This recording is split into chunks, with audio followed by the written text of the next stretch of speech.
Okay, good morning, everybody. Welcome back. Thanks for being here so far. We got about 3 minutes, and then we will get class underway. But appreciate you guys' attendance and all your hard work. And feel free to say hello or anything else here in our chat. And just get comfortable.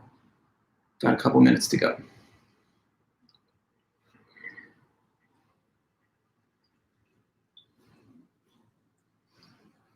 Hey, Jamie, how's it going? Hey,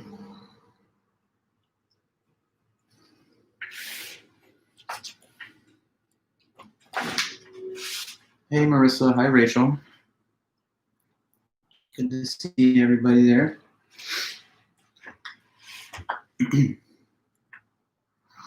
Hey, Tanya.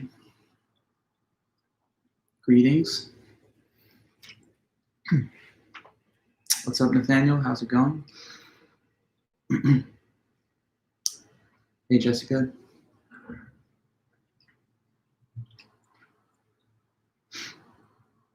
Just a couple minutes.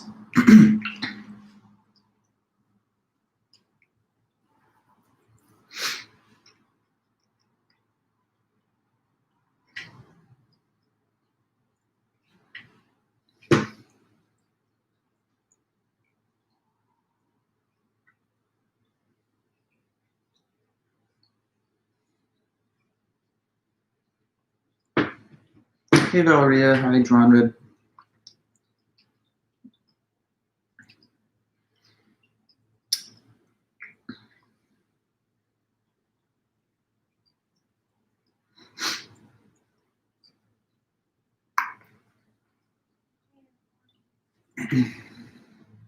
One second, I'll be right back.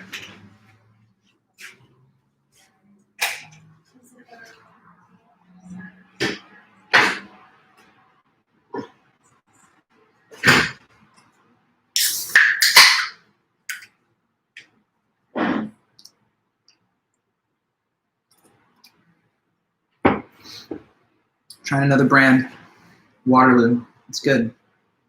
It's for sparkling water. Very good stuff. Okay, just a few more seconds here.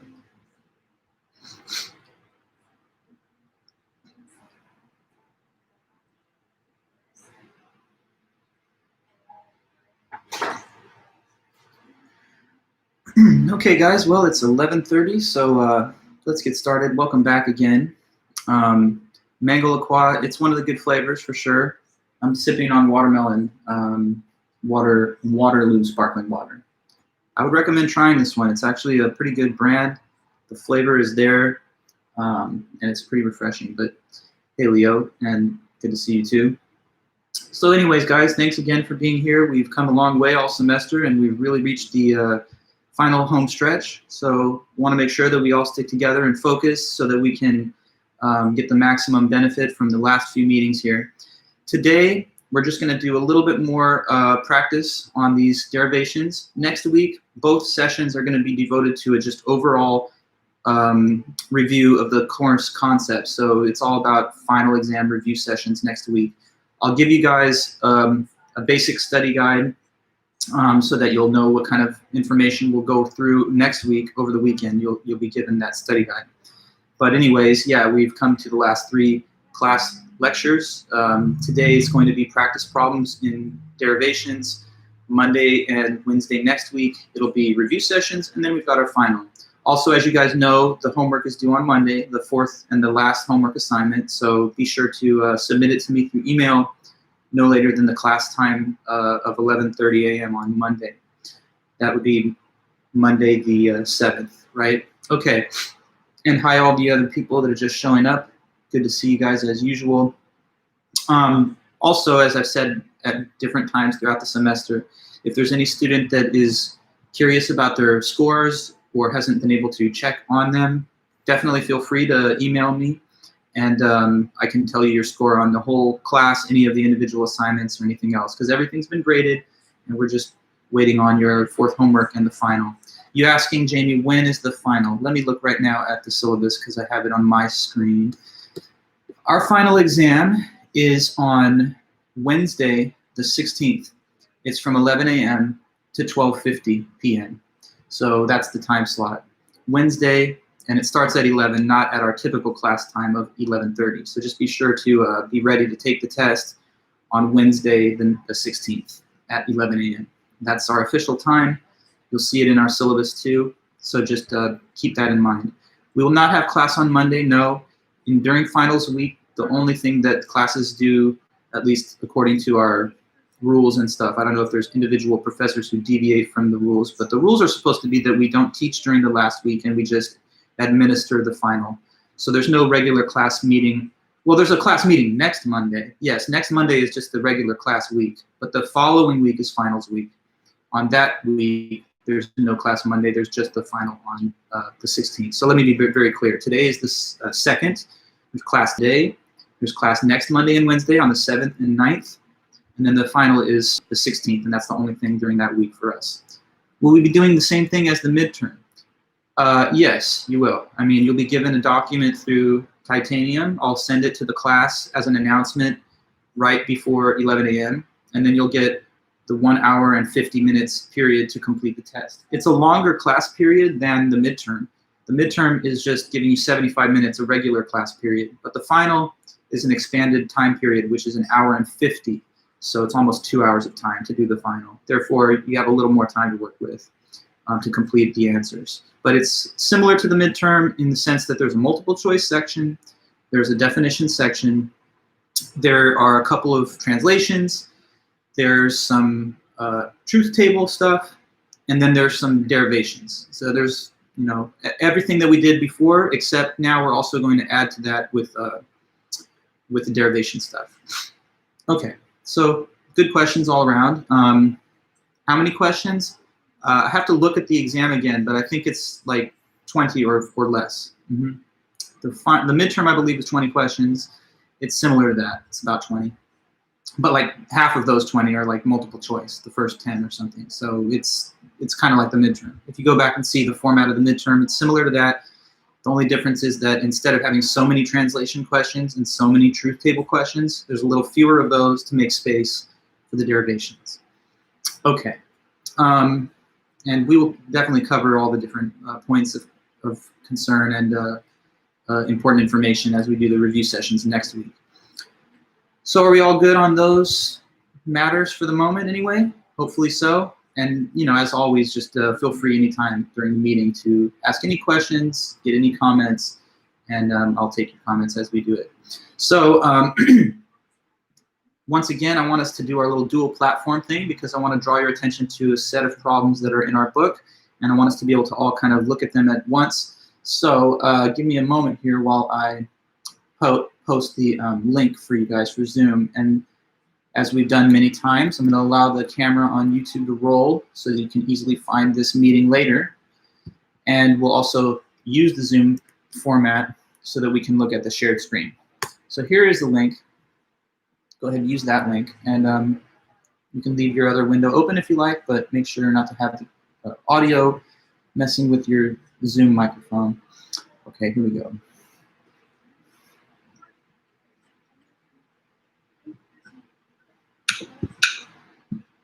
All right, everybody, here we go.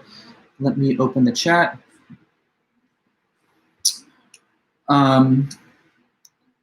So yeah, anybody want to type something in our Zoom chat just to make sure that you can hear me and we're all here?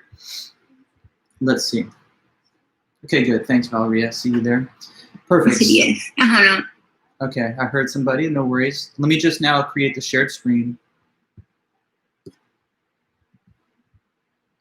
Okay. Cool. So, oops. Just pulling the chat bubble over here. Good. All right, then. So let's pull up this book.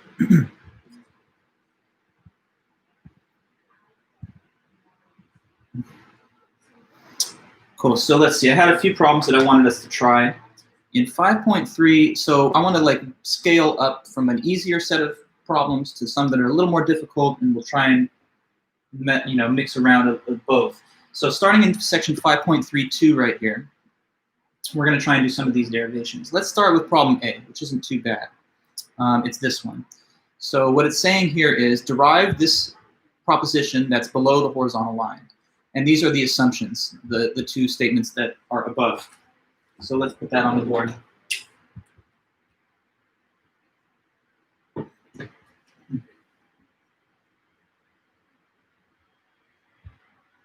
Okay, so Karina, you are asking me, when did we say the midterm is? It is not next Wednesday. Next Wednesday is a class week, and finals week is after that. To be precise, the final is on the 16th. It's 2 weeks from today. It's 11 a.m. to 12:50 p.m. on Wednesday, December 16th, and you see that in our syllabus too. But just to let you know. Okay, so right now we're doing problem A that you see right here on my screen. So you need to derive that if A, then in that case C.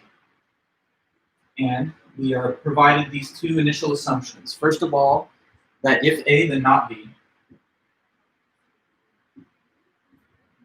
And also that if not B, then C.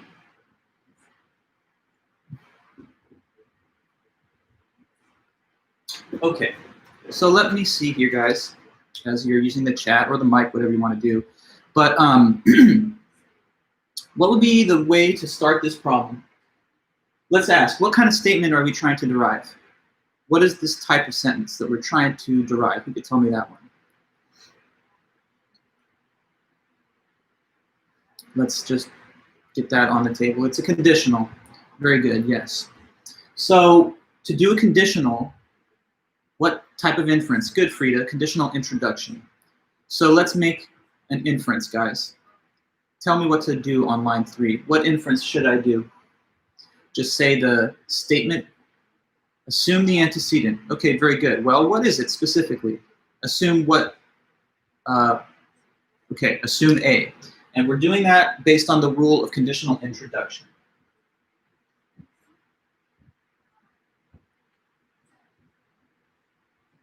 Okay, so let's see. Other than, I kind of like it when we bounce around with different members of the group, okay? So if necessary, I won't insist on that, but let me try and see if not Tanya, not Frida, could tell me what the next inference could possibly be. So another member, please think about line 4. We can see line 1, 2, and 3. There's a clear inference that ought to be made now to take this to the next line. So what does anybody think? Shall it be on line 4? Yeah, I'm talking to you. What should be the inference on line 4?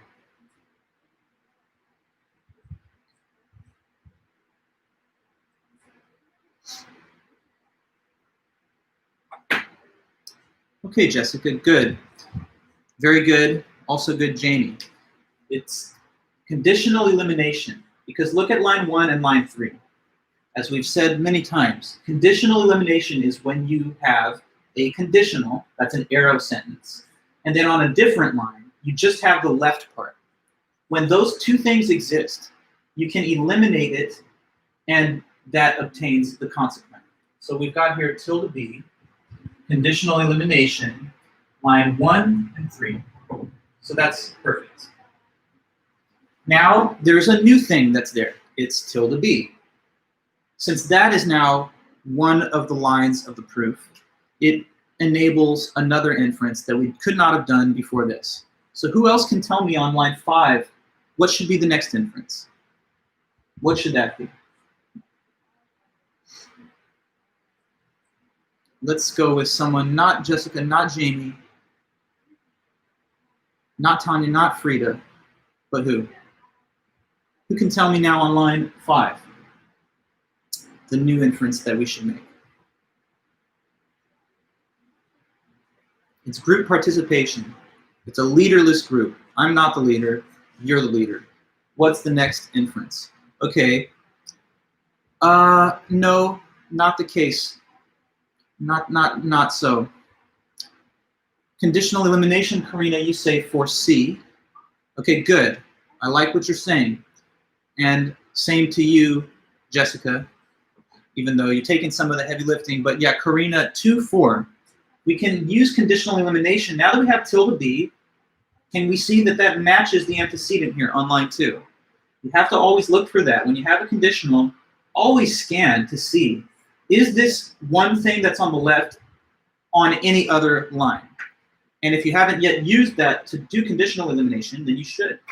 So we are going to write C from conditional elimination 2 and 4. So what's line 6 all about then? If you're following the logic of this subderivation, and if you know how to close conditional introduction, how to close that subderivation, then you should be able to tell me what's this last or next step. Line 6.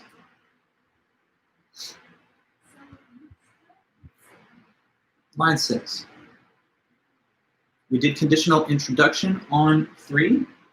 And the point of doing conditional introduction, okay, when you want to build a sentence like that, A arrow C, you assume the antecedent of the sentence that you want, and that's A.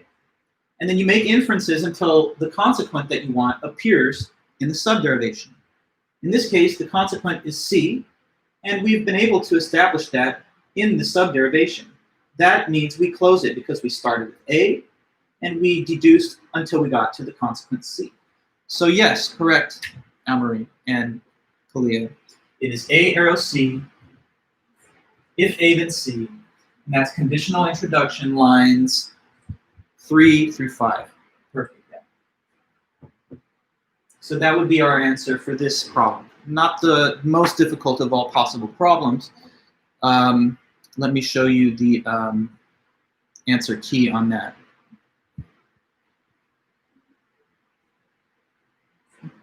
So look here. I don't know why it's a little blurred, but the same series of inferences are here. We have 2 assumptions. That's those. We assume A for conditional introduction. We then use A to eliminate this first line conditional and get not B. Once we have not B, notice that's also the antecedent of line 2, so we can eliminate this, and that gives us C. So in our 6 steps, we got to the required result. Okay, not too bad. Let's try another one, and we're just going to keep scaling up just slightly the difficulty of some of these. So let's do problem C in the same set here. That's this one, the one that I'm trying to highlight. Okay, so let's do that.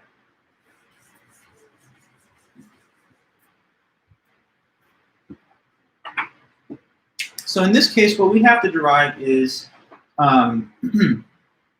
not A.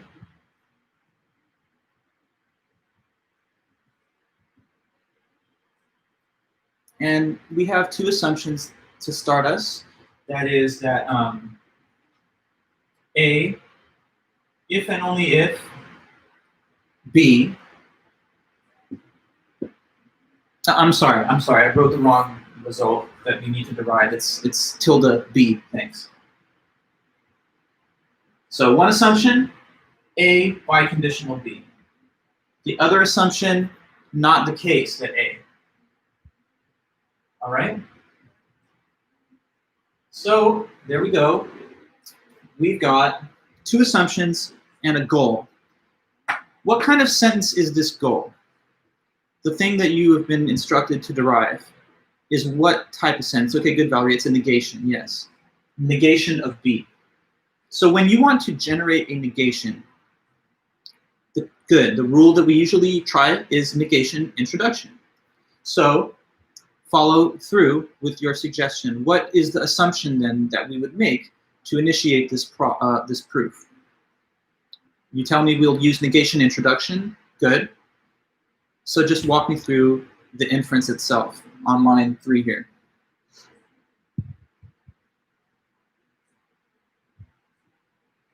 Line 3. So negation introduction. Okay, Kalia, let's assume A in order to introduce a tilde to its left in the end. That's right. No, I'm sorry, no, not A. Sorry, Kalia. You have the wrong thing there. It is to assume, oh, sorry, maybe, no, I read you correctly. Yeah, B is assumed for negation introduction. There's no reason to assume A, Kalia, because if we did that, then at the end we would get tilde A. But we don't want tilde A, we want tilde B. Tilde A is already there, it's in line 2. So there would be no reason to create it since it's already been assumed. So we're going to assume B for negation introduction. Okay. Yeah, not to worry, just being clear there. So yeah, we've assumed B for negation introduction. Of course, we want to introduce a tilde to the left of this, and if we do, then we're done. So then, B is now one of our available inferences. It's one thing that we have on a numbered line, so it can be used. So since we have B, and we also have line 1 and 2, there's really one specific inference that you should now see, and that you should be able to make. So I just need you to tell me what is that next step to take here on line 4.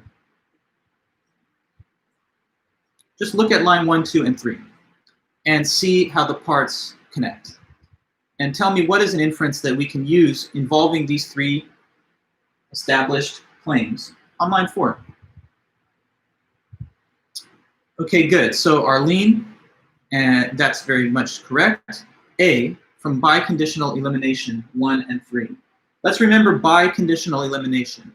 Biconditional elimination is exactly the same as conditional elimination, except you can also do it from the right to the left. So it's possible to have A and then eliminate this and get B, or as you're doing now, if we have B, like we have on line 3, we can use that to eliminate and obtain the other side, A. So line 4 is A. That is biconditional elimination of line 1 and 3. Okay, so what do you say? What's next? Okay, I've already seen a lot of people here while my back was turned. You're all telling me to reiterate the second premise onto line 5, and that's good. Tilde A, reiteration of 2. So then, what follows from those things? Onto line 6. Negation introduction requires that we establish a contradiction. And when we do, then we finish and we write the opposite of the initial assumption. So great, that's correct, Frida. It's tilde B, not the case that B, and that is from negation introduction, line 3 through 5. So here's another proof in 6 steps. This proof was involving negation introduction. The other one was conditional introduction, because this is not a conditional, this is a negation. So this is the rule that we will often use to establish a negation. And with negation rules, whether it's a negation intro or elimination, you have to find somehow 2 things where one of them does not have a tilde, and the other one is the same sentence, but with a tilde attached to it. And so we have that, A and negative A, or tilde A. Those are opposites. Because of this contradiction, B is impossible, and therefore not B is the case. Does it have to be the same letter, Jessica, you asking? Well, it has to be the same sentence, except with a negation outside of it. Sometimes it'll be a single letter, sometimes it'll be a formula in parentheses, and the same formula in parentheses with a tilde outside of it. But yes, it does have to be the same information. It has to be one thing, and the same thing, but just with the squiggly tilde on the left. So I guess the answer to your question is yes. The only exception I'm making is that sometimes it's not a single letter. So like, for example, let me ask you this quickly, Jessica. Look at this formula here. It says A and B. What's the opposite of that? Can you tell me? What is the reverse sentence of this whole conjunction?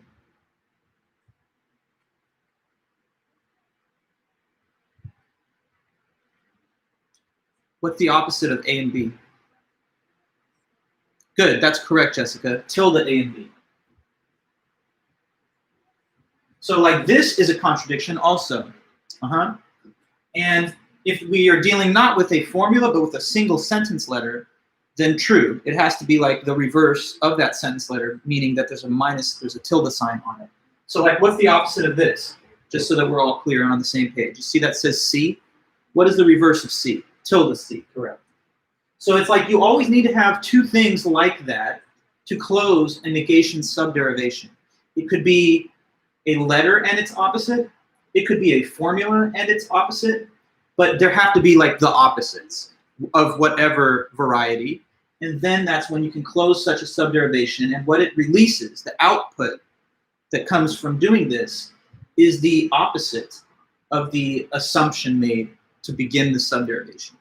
Okay, so that's a good question. I'm glad I could explain. Okay, thank you.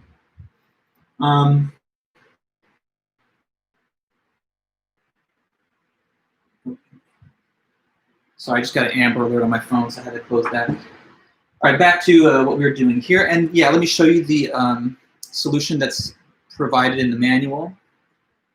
So this is problem C. And there it is, right there. Okay, so everyone can take a quick look at the screen. You see here, we want tilde B. We have a biconditional and the negation of A. Since tilde B is the goal and it's a negation, let's assume regular B for negation intro. Then using that, we eliminate this biconditional, giving us A. Notice the line 2 is the opposite of this. Now they're both inside the subderivation, and it closes and gives us tilde B. Okay, so to the next. Let's try another one. Let's go on and do letter G.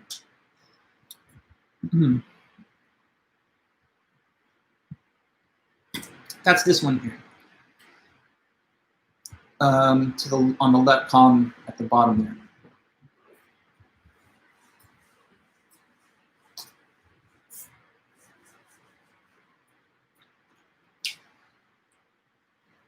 Okay, so what now you have to derive is the statement that's underneath the horizontal line, and that is the statement that if A, then if D, then C.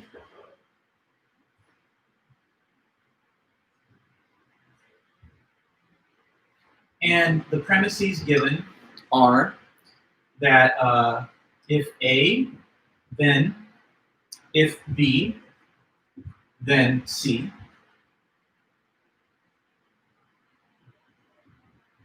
And then the other assumption is that if D, then B.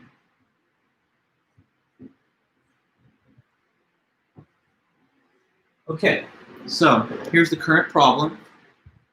And we begin again by asking the form of sentence that we're trying to prove.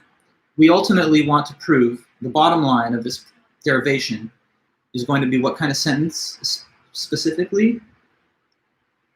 It's a conditional, good. And to make a conditional, yes, Frida, let's think of conditional introduction.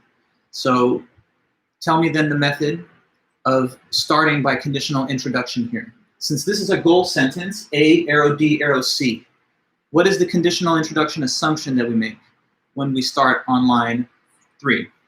Correct. Well, not Anne-Marie, no. It is not negation introduction that we are doing here, Anne-Marie Gale, because we don't want a negation. This is a conditional, so there's no need to do negation introduction. It's, yes, conditional introduction. So we're going to assume A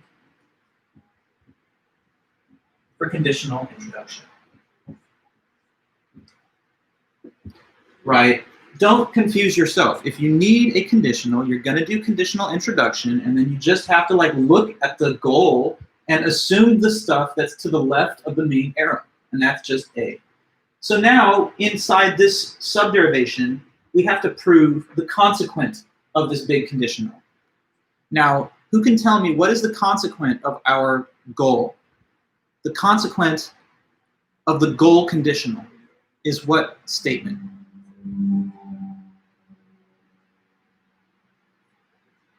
Good, Karina. It's if D, then C. This thing in the parenthesis is the stuff that's on the right-hand side of that arrow. So that means that D arrow C has to be proven inside this subderivation.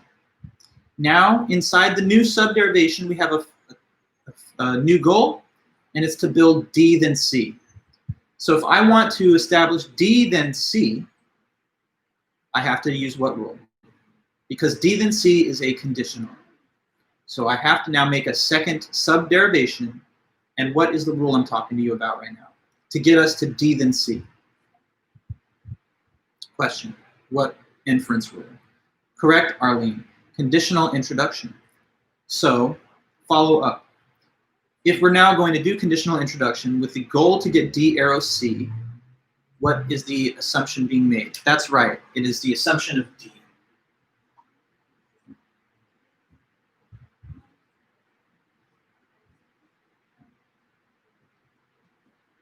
Here's a new subderivation, starting with the letter D.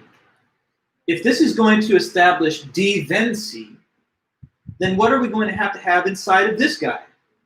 Well, we're going to have to ultimately reach the letter C inside this subderivation, and then we can close it. So just keep that in your mind, that we're not just flying blind here. We're trying to get C somehow. But anyway, next inference on line 5. Take a look at line 4, and then look at line 4 in comparison and in combination with line 1, 2, and 3. And tell me, do you see an inference that we can make? What is an inference that we can now make on line 5, given the fact that line 4 says D, and given the fact that we also have line 1, 2, and 3 to make use of? So just scan lines 1 through 4 and see how there's an inference that can now be made which involves these lines. What is the inference?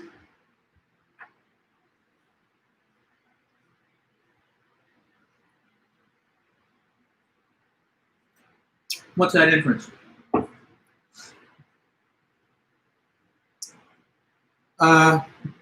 So, Frida, you're saying B arrow C. Okay, that's one of the possible options. So let's do that. Okay. Frida says, and then we look at what Arlene has said. There's also 2 and 4. So there's 2 different possible conditional eliminations. And we really actually have to do both of them.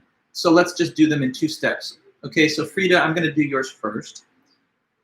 On line 5, we can write B then C. And what is the reason for that? Well, it's because of, look at 1 and 3.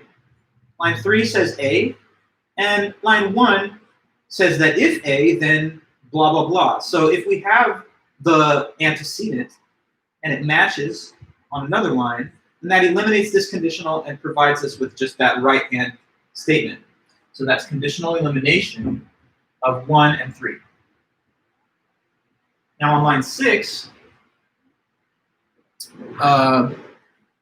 okay, so on line 6, I see that you can use this letter D together with if D, then B, to deduce B. And that's what you've said, Arlene. That's very good. So here's B. That's conditional elimination of 2 and 4. 4 says D. This says that if D, then B. So those 2 things prove that B. Conditional elimination 2 and 4. Now remember, this is never going to stop. This subderivation is not going to stop until we get C. Because the whole point of the second subderivation is to prove that D then C inside the scope of this initial A assumption. So on line 7, what's the possible next inference? Line 7. Just, okay, good, Frida, good, Arlene. It's C, which comes from conditional elimination 5 and 6. Line 5 says that if B, then C. That matches this sentence, which is the antecedent of line 5. So just follow these patterns. Whenever you have a conditional and on some other line, you just have the antecedent of the conditional. That's when you can do conditional elimination. So this gives us C. Conditional elimination, line 5 and 6. So if we assumed D, and we later on proved C based on that assumption, then good, Frida, that shows that if D, then C. And that's the right inference. It's based on conditional introduction 4 through 7.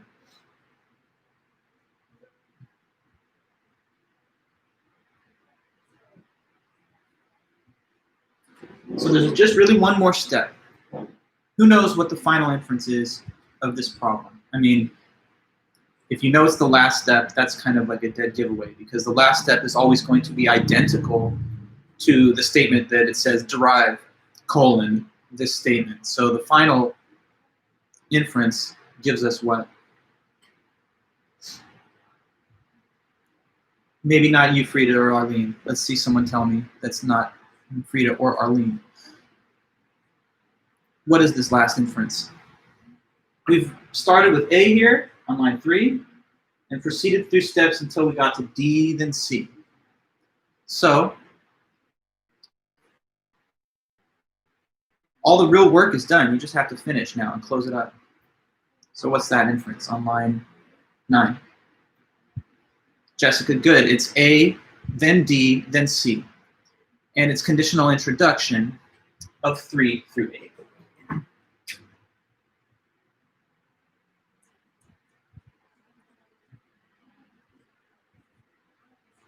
And that's that proof in 9 steps. Let me once again show you the answer key for this one. And yes, correct. Good, Rachel. We're looking at problem G. And there you see it. Okay, so just clearly typed out on the screen.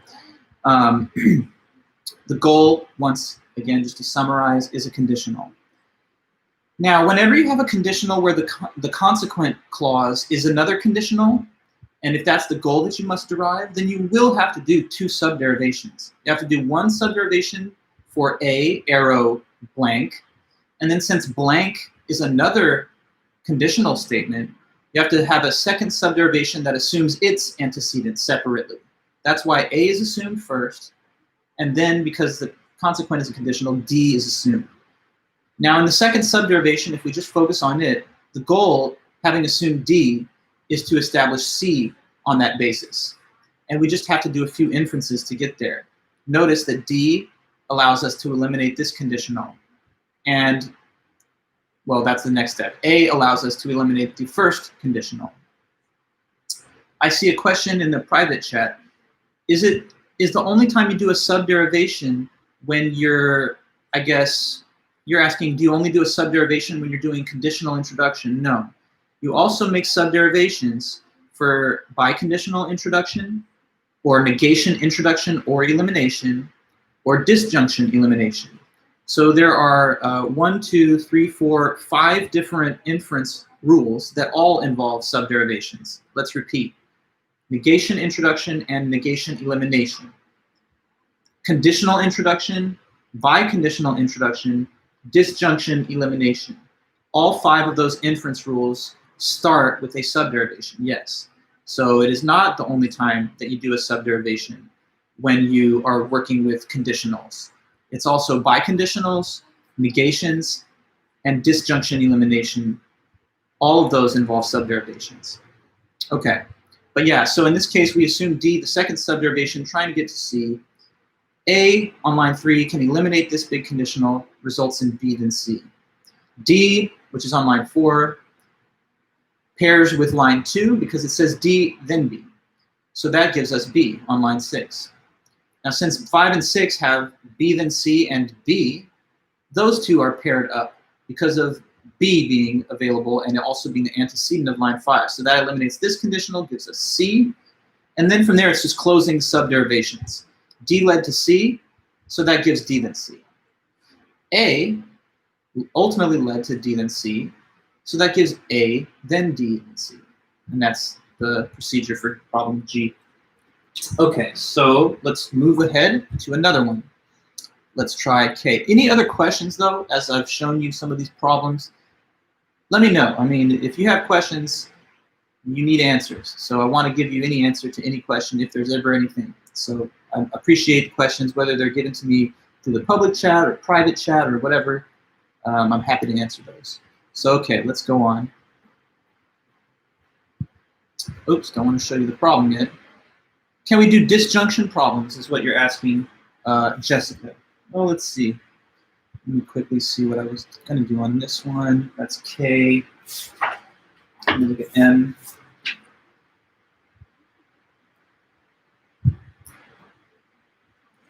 Do I really want to do N?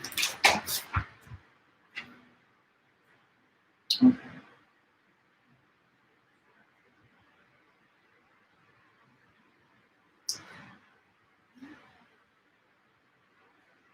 Let me quickly see one of these other problems that I was thinking of.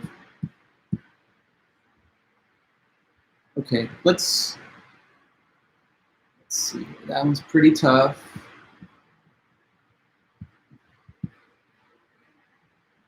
I had some in the previous section that I think involved that, so let me look at M and O. M.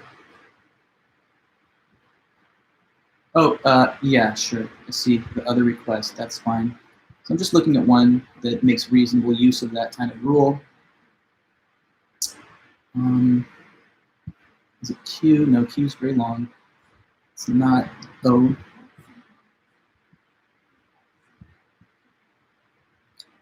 All right, so B or tilde C. This is problem K. All right, yeah, so I think, is this, let me double check something. This isn't one of the homework problems also, is it? If it is, I might have to change it up. B or tilde C.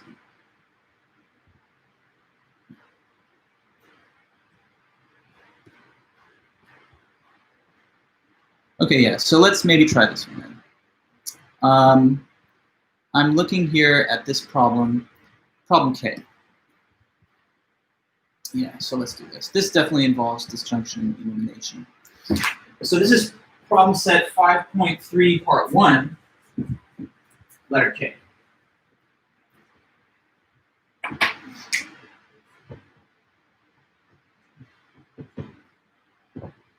And what it says is derive that either B or not C. And we have these two assumptions. First of all, either A or B and C.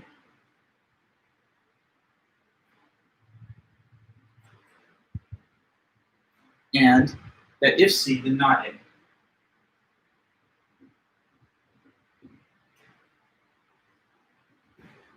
Okay, so we want to have this disjunctive statement in the end. So we have to work with these two premises or assumptions to ultimately establish that. And notice that the first premise here is a disjunction. Okay, so since it's a disjunction, we can use disjunction elimination to try and break it down. And the goal that we would have is to establish a common result from both disjuncts. So starting disjunction elimination here, there's only one way to start it, and that's by making an assumption of what? Just tell me the first assumption that one makes when we do disjunction elimination. Disjunction elimination, you assume one disjunct of an existing disjunction, then you make some proof of a problem, of a proposition from it. Then afterwards, you have a second subderivation, part 2, where you assume the other side. Okay, Jessica, so good. This is the left disjunct of the full disjunction. So we're going to assume it first. Assume A for disjunction elimination. So there's A on line 3. And what our goal is going to be here is to get B or not C. B or not C. So, you know, it takes a bit of thought as to how to get to this B or not C, but you can see here that that's the goal. This is sort of like leaving some of the steps blank, but you can see that the goal we're going to get to is B or not C, having already assumed A. So, what do you think? How can we get there from where we're at right now? B or not C. We're going to have to do some interesting inferences. We're going to have to, I think, use a negation assumption to get to the result that we do want. So, what do you think? We want to get this disjunction. It says B or tilde C. So if we had one of these two letters, if we either had B or tilde C, then we could use that to do disjunction introduction and generate the other left or the right side. So suppose that within the scope of our A assumption, since we're trying to get to B or not C, let's think about how to build not C within the scope of this subderivation. Take tilde C to be our current goal. Okay, so like reset your thinking. I just need you to prove tilde C. If you want to prove tilde C, and that is the entire goal, what kind of sentence is tilde C? What kind of sentence is the statement tilde symbol C? We call those negations. Very good. When you want to generate, to build a negation, what inference rule is usually used for that? Negation introduction. Very good. So good, Arlene. Tell me then, if we want to use negation introduction to build tilde C, what is the procedure or algorithm for doing that? We want tilde C, so we will assume regular C for negation introduction. Very good.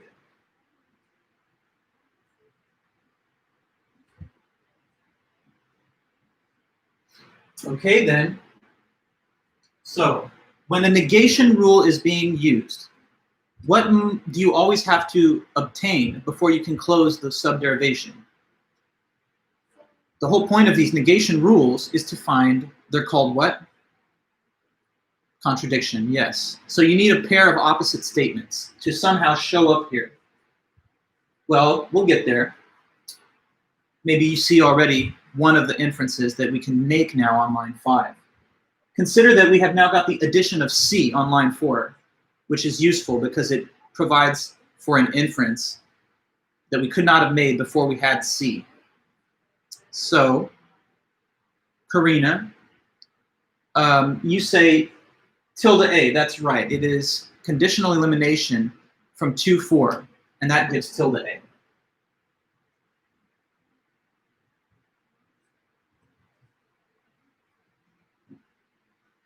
Good, because look, line 2 says C arrow tilde A, and line 4 just says C. So that's always the way that you use conditional elimination. You have a statement which matches another one where just the left part is there. Okay, so good, next, Karina. You say, let's reiterate line 3. Good, yes. Line 3 says A. Notice that that's the contrary of this, tilde A. So when we reiterate line 3 down here, that's the contradiction, and that allows us to close this subderivation. Okay, so we have our opposites. We have our contradictories. So that is when we stop the subderivation. And when we stop a negation subderivation, the result is the reverse of the first assumption made in this subderivation. So who knows then? What is the specific thing that we're writing on line 7? Because we have these opposites, that allows us to close this down. What is the output? It's not C, Karina, because look at the name of the rule. It's tilde C. That's very good, yes. Lines 4 through 6. Correct, yes. Lines 4 through 6 gives us tilde C. All right, so we continue on to line 8. There's tilde C on line 7. Look at what we have to derive above. Okay, look at line 7. Look at this. All you need to do is one inference, and you can get from here to this. So what inference rule allows us to write B or tilde C? That's correct. Yes, Frida. Please tell me the number. B or tilde C, disjunction introduction, line what?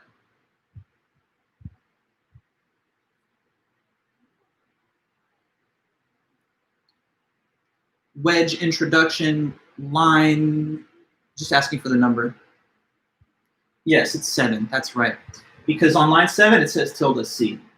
Disjunction introduction allows you to disjoin, that means add the wedge, and then a left or right term of whatever variety you want, anything at all. So when you have tilde C, Boom, you can just write B or tilde C by disjunction introduction on line 7.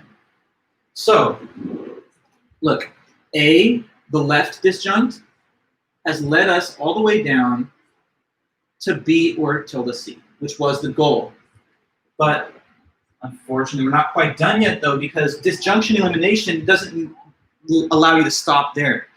You have to show the result that you want from one of the disjuncts, but then also from the other one, too. So like every time you do disjunction elimination, there's part 1 and part 2. That's part 1, and it's all over with. But now we have to embark on part 2, and that will require a new assumption, a new subderivation, which assumes the other half of the first disjunction. So tell me then, what's our assumption to be made on our line 9? Just according to this rule, correct, B and C. So B, I'm sure that's easy to read, B and C, and that is assumed for disjunction elimination. Because look, this is not random. B and C is this right-hand side of the disjunction. A was assumed, and we got a result we wanted. Okay, moving on. We assume the other side, and we try to get back to the same result. So now we're trying to get ourselves to B or tilde C again. But thankfully, it's a lot easier to get to our goal from this side of the disjunction. Okay? So think about it. What is a new inference that we can make on line 10 since we now have B and C sitting on line 9? Line 9 says B and C. It's a conjunction. So there are rules that allow us to play with conjunctions or to do things with them. That's a hint. I don't know. What do you think we should do then on line 10? All this stuff by now is closed, so you can no longer make use of any of these things. So we're just looking at line 10, which is moving on from 9. Okay, very good, Jasmine, yes. We can conjunction eliminate line 9 and give us just one of the two conjuncts. In this case, let's take off the left side, which is B.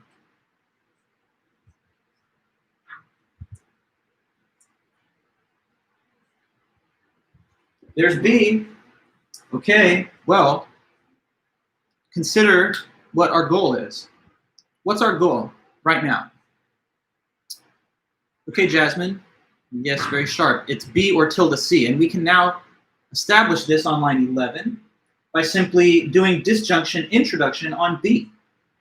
So when B is sitting on line 10, we can disjoin tilde C to its right. Just how when we had on line 7 tilde C, we could disjoin B to its left. Don't forget disjunction introduction. Disjunction introduction is a very useful rule because if you ever have to build a disjunction, you always know this. If I can even find one of the two sides of it, just the left side or just the right side, then I'm free to disjoin whatever I want on the other side. So we have B, and then we can simply do B or tilde C from disjunction introduction of 10.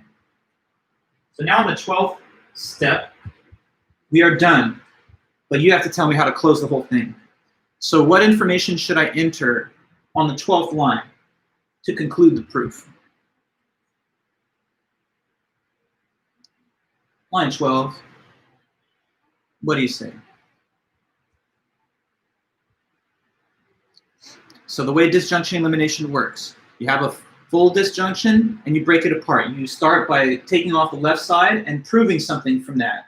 Then when you do that, you move to the other side and try to prove the same thing again. And when you have proven it from the left and from the right, the common result, then that proves the common result. And you simply say it a third time outside the scope of the two subderivations. So yes, correct, Jasmine, that's perfect. It's B or tilde C, and that is from disjunction elimination, and it involves line 1, where the first disjunction occurs, and then 2 dashed series, 3 through 8, and 9 through 11. So in 12 steps, we have our proof here. I guess the one slightly difficult aspect of this was to see how we would move from the assumption of A to the establishment of B or tilde C. But you know, having assumed A and knowing that this is your goal, having seen that tilde C is one of the two elements of the disjunction, if you had thought, well, in an effort to get tilde C, when I assume C, I'll be able to eliminate a conditional. That would be the big hint that this is the correct way to move, because you can see that there's a conditional here waiting to be eliminated if we could just find the letter C. Well, okay, I see a question in a private chat, and the question is, why would it be disjunction elimination? Are you asking me why is disjunction elimination the rule cited down here? Well, the reason is because that's what we've been doing throughout the whole proof. This disjunction is eliminated in line 3 through 8 and line 9 through 11. Whenever you have a disjunction elimination assumption, you have to close it. So it would not have been proper syntax to just say stop here. You have to then close the subderivation, and the way you do that is by showing that you've arrived at the same result from both the left and the right disjunct of the disjunction. When you show one result from the left side and the same result again from the right side, look at how 8 and 11 match. They both show the same result. When you get to the same result from both, you're then done. You discontinue the scope line of the second subderivation, and you write the common result outside of the scope. So the common result is B or tilde C. That has to be cited as the common result of the two separate subderivations. Then you simply write the rule, disjunction elimination. You provide the number where the disjunction was that you eliminated, and then you show the series of lines that span across the first part, part 1, comma, the series of lines that span across the second part, and that's part 2 right there. Okay, so that's the problem K from our problem set in the book. Good, thanks for the question. So let me take a look here and see. All right, so maybe we can try, since there's some disjunction involved in in problem 9, I think that would be one that we could try to do together, but I'm gonna be very light on the assistance because this is like a real for credit homework problem. So the students really need to kind of take the lead, but I'm willing to assist and clarify along the way. So let's see if we can make a little progress on this one, and we'll put our knowledge of disjunction elimination to use.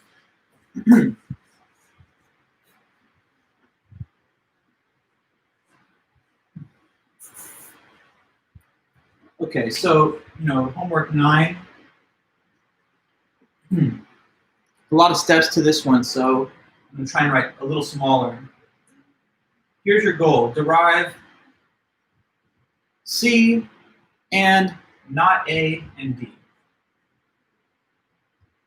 So both C and both tilde A and D. That's your goal. And you have now 3 assumptions that initiate the proof. The first one is that if A, then either not B or C.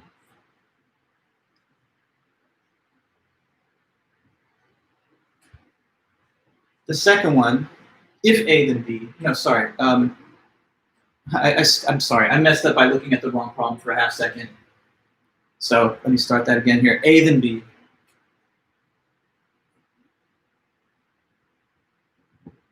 Second, both C and not B. And then the third assumption is that either D or B.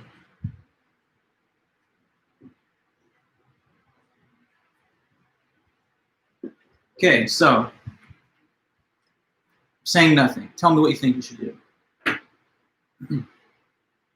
Help each other out. So just, look, here if there's any inference that you can make at all, make it. If you can do anything with any of these 3 assumptions, just try. And keep in mind what the goal is above. The goal is a conjunction of 3 statements. One of them is C, one of them is tilde A, and one of them is D. So if you could find each of these 3 in the proof, then you could conjoin them using conjunction introduction. And that's really all I want to say, other than, well, that's really all I want to say to you. So Karina, well, Karina, look, I've helped you a little bit in some of the office time, so I know that you're clear on this. Maybe you're not the one I really want to hear from, to be honest. But anyway, yes, everybody, can you understand? What's Karina saying? She's saying to use conjunction elimination to remove C from the second assumption. And that's totally fine, because this is a conjunction. And so if you want to take one or two of the things off, you can do that. So let's go ahead and remove C.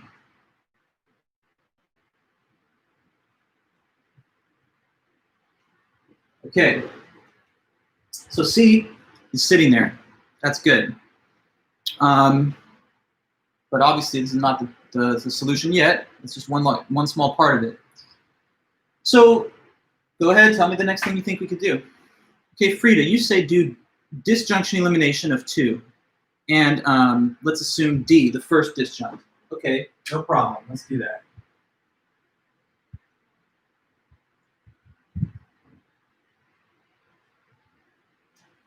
There's D. Now we're doing a sorry. Well, you don't actually have to cite the number, or at least the book hasn't really enforced that as part of its syntax. So I'll just say, yeah, it's disjunction elimination. We all see that it's from line 3. So now we're in disjunction elimination land, and we have to find a common result from the two sides of this disjunction. I don't want to tell you too much more because I don't want it to be so easy. So I don't know though, there's like 30 of you. Say 2 heads are greater than 1. So 30's got to be even greater than that. From a private question, you're saying you assume A first. Would that be wrong? No, that would not be wrong. That would be fine. There are many different, like the steps can be done in different order. You could try to get A first, you could try to get C first, or you could try to get, you could try to get tilde A first, you could try to get C first, or you could try to get D first.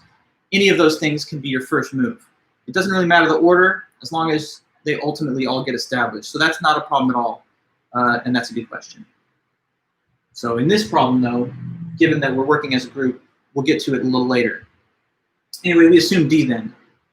So just tell me, line 6.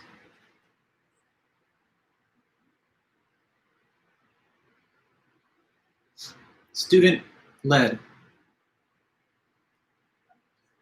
Frida, you're saying assume A for negation introduction.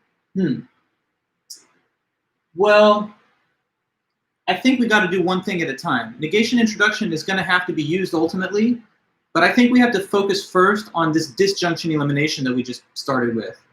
Since we're doing disjunction elimination, let's deal with tilde A later. Okay, and all of our energy right now should be focused on this one, D. So Rachel, you're saying B, but based on what?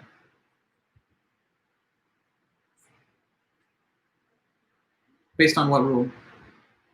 You can't do it though yet. That's not right anyway. But you can't say B yet, because if you're thinking assume the other disjunct, you can't do it until you've proven something from D first. You have to first prove something from D, and then you move on to B and try to get to the same result. So I don't know, we've now done disjunction elimination. D has been assumed because it is the left disjunct of line 3. If we can get a common result from both of these two, then that will prove that common result. Jamie, you're saying disjunction elimination 3-5, but I'm sorry, Jamie, you can't cite any number when you do disjunction elimination, because it's not a rule that requires the citation of any number, but even if it did, it would involve the citation of a single number, not 2 of them, because the disjunction elimination just refers us back to the one line that we are taking the either left or right component away from. So Karina, you say, okay, for the disjunction, we have to choose which side we are trying to prove for. So we should do D, since it is in the final result. Yes, I mean, D is a sentence letter that we ultimately have to prove. So if D is something that can be obtained from these two disjuncts, then that will establish D, and that'll be 2/3 of the problem already solved. So Lily, you're saying reiterate D. Very good.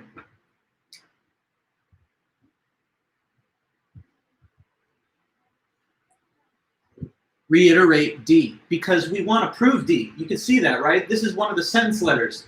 So if D has been assumed for disjunction elimination, it's very easy to prove D from that because it's the same thing. So you just have to reiterate it.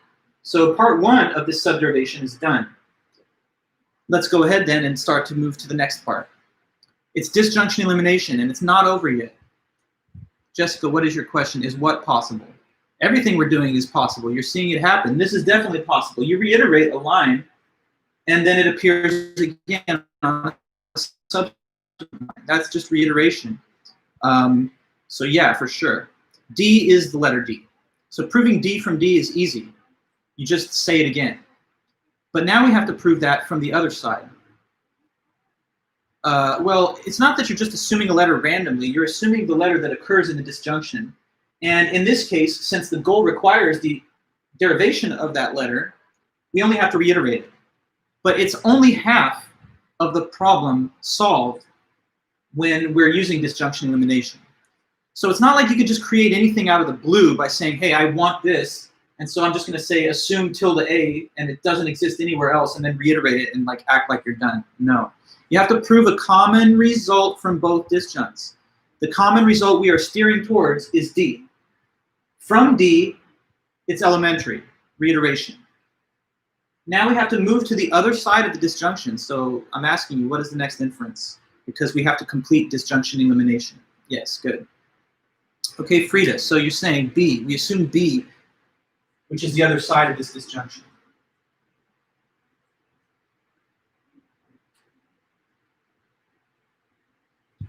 Okay, tell me, what's the goal in part two? What is the goal in part two? This was part one, left side. Now we're on right side. What's the goal? D, correct, yes. So somehow we got to find D inside this subderivation. So then, how do you think we can do that? Okay, very good, Samir. Let's assume not D for negation elimination. Yes.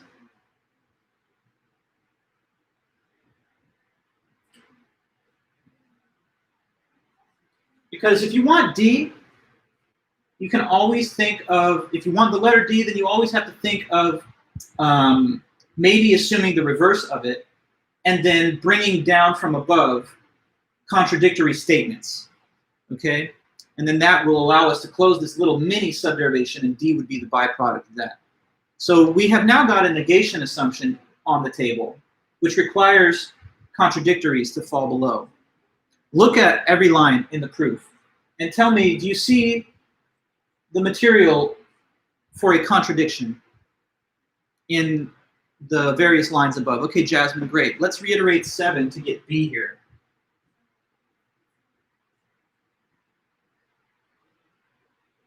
So you must be thinking, then let's get the opposite of that, but I'll allow you to take us to that next step, or whoever. Tilde B, very good. Conjunction elimination of 2. Notice that we already did one case of conjunction elimination involving 2 to take off and strip away the left side. The right side we still are waiting to do, but now we can, and that'll put it here. Tilde B, conjunction elimination 2. Okay, so since those are opposites, that allows us to shut this negation thing down. And what is the output from there? Negation rules output the opposite of the assumed statement. And so yes, with negation elimination, we eliminate this tilde and it becomes D. All right, so that's great. That's negation elimination involving lines 8 through 10.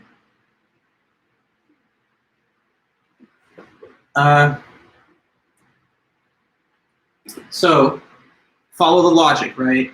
Disjunction elimination. One assumes a disjunct, proves something, assumes the other disjunct from a disjunction, proves the same thing.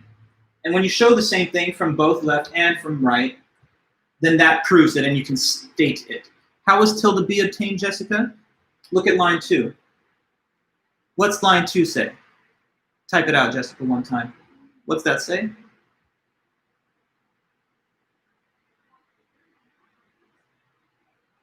It does say C and tilde B.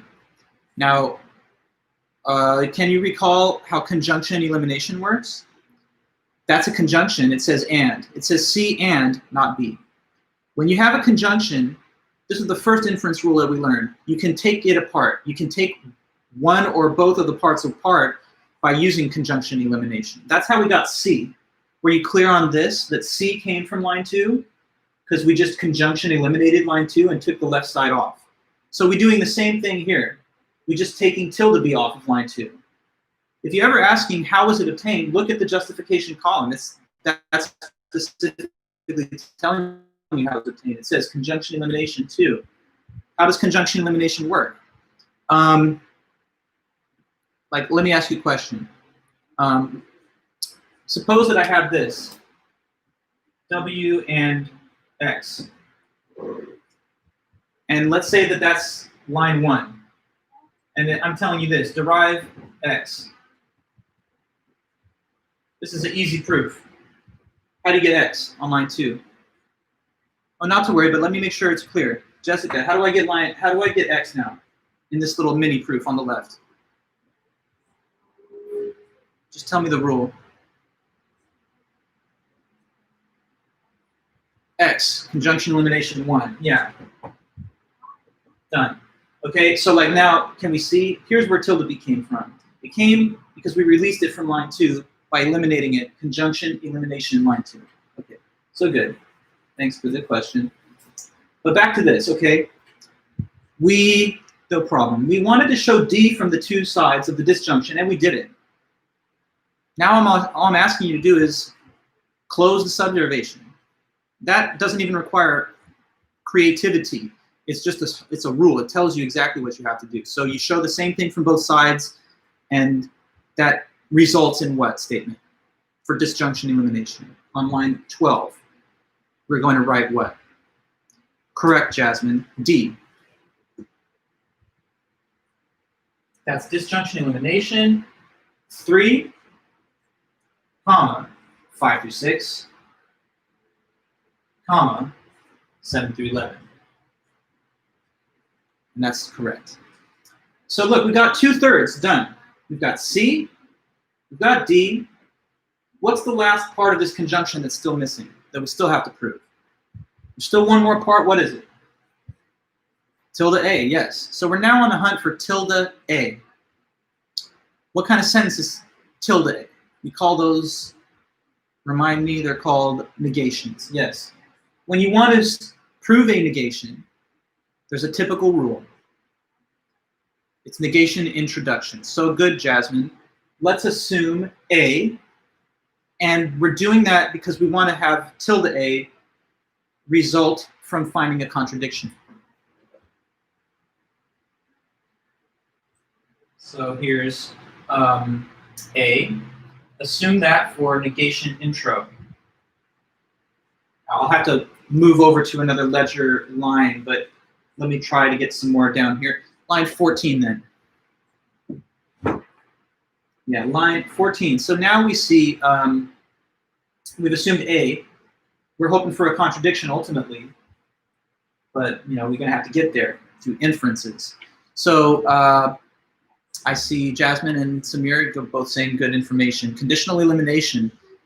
Yes, line 1 is a conditional, and it matches to line 13, which just says A.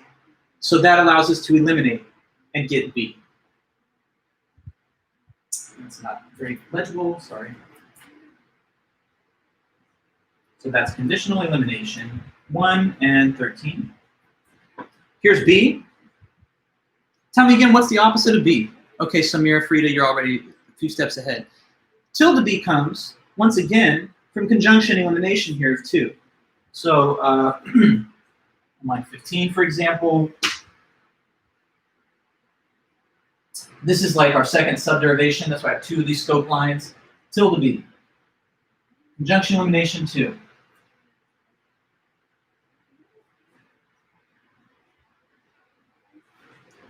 So A was assumed, B and tilde B were obtained within that subderivation. So then, when you have a contradiction after you started a negation inference, the result is the opposite thing. And so good, Samir, that would be tilde A, the reverse of this, based on negation intro 13 through 15.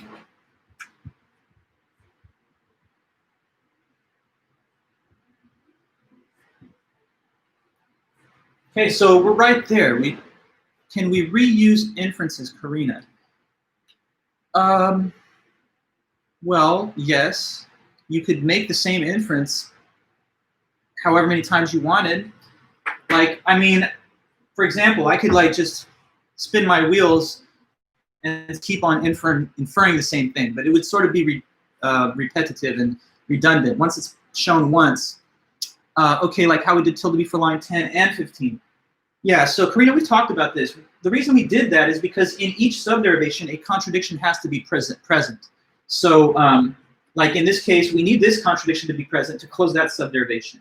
And we also need a contradiction to be present in this subderivation to close it. So we have to like repeat some of the steps, yes, in this case. In yours, you did it differently by reiterating. Well, you reiterated from what? What did you reiterate from? Because you can't reiterate this since it's locked away in a closed subderivation at this point of the proof. Well, I don't know, maybe I'm not remembering something about the way you conducted your proof. But for the point I'm making here, tilde B and B contradict. We brought tilde B into that subderivation the same way we did here by conjunction eliminating line 2.